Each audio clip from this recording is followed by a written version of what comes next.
Hello বন্ধুরা, তোমরা কেমন আছো? আশা করি সবাই খুব ভালো আছো। আবারও কিছু ছোট্ট ছোট্ট টিপস নিয়ে চলে এসেছি তোমাদের সঙ্গে। আমার এই টিপসগুলো থেকে যদি তোমরা উপকৃত হয়ে থাকো বা তোমাদের ভালো লেগে থাকে, তাহলে অবশ্যই অন্যদের সঙ্গে শেয়ার করে দেবে। চ্যানেলে নতুন হলে চ্যানেল সাবস্ক্রাইব করে, ভিডিওগুলো ভালো লাগলে ভিডিওতে লাইক করে দেবে। তো দেখো বন্ধুরা, টিপসের মধ্যে চলে এসেছি। এইভাবে করে মাছ কিন্তু ফ্রিজে রাখলে বেশি দিন পর্যন্ত মাছ ভালো থাকে না। আমাদের অনেক সময় দেখা যায় যে গরমকালে অনেক দিন পর্যন্ত বা বর্ষাকালে অনেক সময় কিনা অনেকক্ষণ পর্যন্ত লোডশেডিং হয়ে থাকে। তাই আমরা যদি এইভাবে করে মাছ ফ্রিজে রাখি, যেমন ধরো প্রথমে একটুখানি পরিমাণ মতন মাছের মধ্যে দেবো একটু নুন, তার সঙ্গে দেবো একটু হলুদ। এই নুন আর হলুদটা মাখিয়ে যদি মাছ আমরা ফ্রিজে রেখে দিই, তাহলে কিন্তু কারেন্ট চলে গেলেও আমাদের কোনো মাছ নিয়ে কোনো টেনশনই থাকবে না যে মাছ নষ্ট হয়ে যাবে, মাছ কীভাবে ফ্রিজে থাকবে এই বলে কোনো চিন্তা বা টেনশন কোনো কিছুই থাকবে না। কেননা মাছ এইভাবে করে রেখে দিলে, তোমরা ফ্রিজের বাইরে রেখে দিলেও কিন্তু মাছ বেশ ভালো থাকবে, একদিন তো অন্তত ভালো থাকবেই, তাতে কোনো প্রবলেম নেই।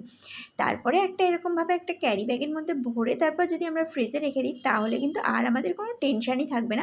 বন্ধুরা, আমরা একদম টেনশন ফ্রি থাকতে পারবো। কারেন্ট চলে গেলেও আমাদের কোনো সমস্যা থাকবে না। মাছ একদম থাকবে টাটকা মাছের মতন, ভীষণ ভীষণ ভীষণ ভালো থাকবে। কোনো রকম কোনো প্রবলেমই হবে না সেই মাছ নিয়ে, যে এইভাবে করে মাছ ফ্রিজে রাখলে মাছ নষ্ট হয়ে যেতে পারে। অনেকক্ষণ পর্যন্ত কারেন্ট না থাকলেও কিন্তু মাছের কোনো রকম কোনো প্রবলেম হবে না। তো বন্ধুরা, এইভাবে করে কিন্তু তোমরা মাছ ফ্রিজে রেখে দিতেই পারো, তো কোনো সমস্যাই হবে না। আমাদেরকে তো এরকমভাবে মাছ মানে থাকেই বাড়িতে, তো এইভাবে যদি রেখে দিই তাহলে কিন্তু মাছ অনেক দিন পর্যন্ত ভালো থাকবে।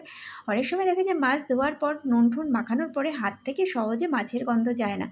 তো আমরা তার জন্য একটুখানি সর্ষের তেল যদি হাতে নিয়ে ভালো করে পুরো হাতে মাখিয়ে নিই, তাহলে দেখবে মাছের গন্ধ হাত থেকে একদম চলে গেছে।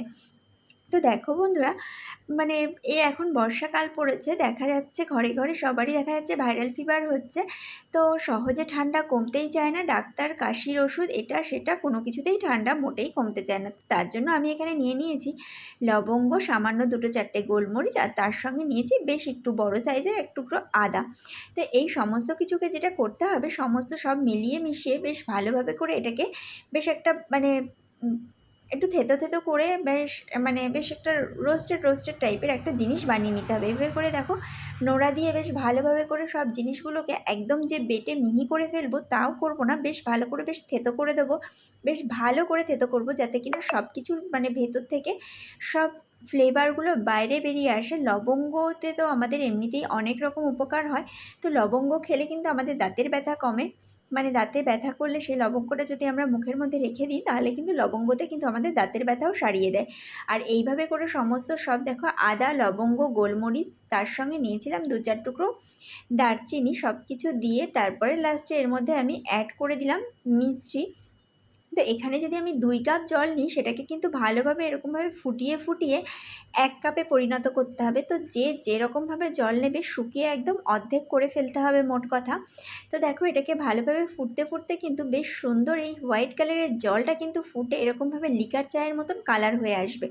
তারপরে এটাকে এইভাবে করে বেশ ভালোভাবে করে ফোটাতে হবে। এই দেখো, আমি কিন্তু এই অবধি জল নিয়েছিলাম, আর আমার কিন্তু ফুটতে ফুটতে এই অবধিতে এসে দাঁড়িয়েছে।